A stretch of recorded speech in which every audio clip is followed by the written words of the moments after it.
والعلاج يا خويا بلسع النحل يساعد عليه تقليل أو إخفاء آثار المصاحبة للمرض. يعني الأوجاع والآلام تختفي من مجرد الأسبوع الثاني أو الثالث.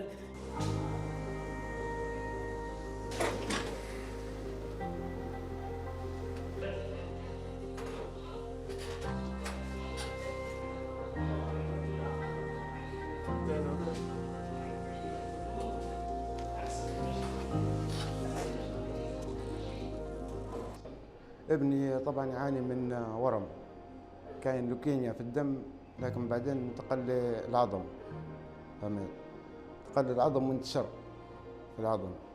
طبعا جينا للدكتور بتاع لسعات النحل، قاعد يعطي فيه النحل والحمد لله تحسن يعني.